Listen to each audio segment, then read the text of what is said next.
Birinci növbədə bugünü bizə bəxş etdiyinə görə Ali Baş Komandanımız Cənab İlham Əliyevə gürültülü alqış istəyir.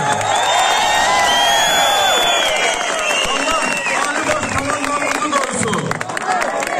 İkinci növbədə bizim hərbiçilərimizə, əskər zabitlərimizə, generallarımıza sizdən bir yaxşı alqış istəyirəm.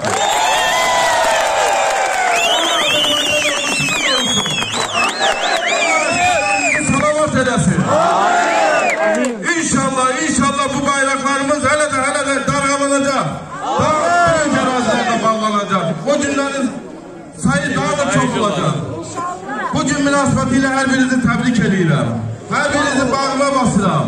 Rəyin icra hakimiyyəti adından, rəyin bütün ictimaiyyət adından buraya əziyyət çekip gelen herkese dərin təşəkkürünü bildirirəm.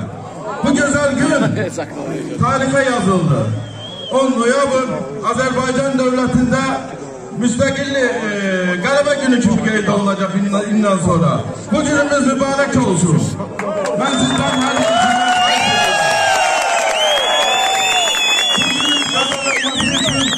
canlarından keçen şahitlerimiz var. Her birinizden ile başta bizim Zaqataladan olan 29 şahidimizle bir yerde bütün rahmete giden şahitlerimize Allah'tan rahmet dileyek.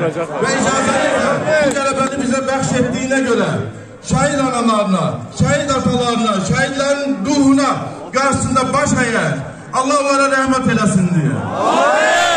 İndi onların ruhu şaddır. Onların balalarının canlı verdiği bu torpak altı düşman işgalından azad olunubdur. Ve tedbiri başlayınca evvel icazenizle bir dakikalık sükutla bütün şehitlerimizi yad edeyim.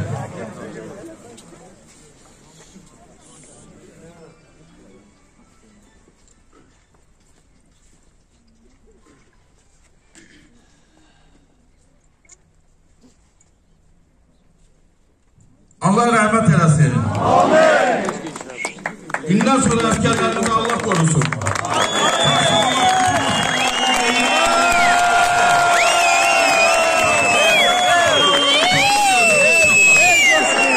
Yaşasın Azerbaycan devleti. Yaşasın Ali Baş Komandanımız. Azerbaycan ordusuna eşit olsun.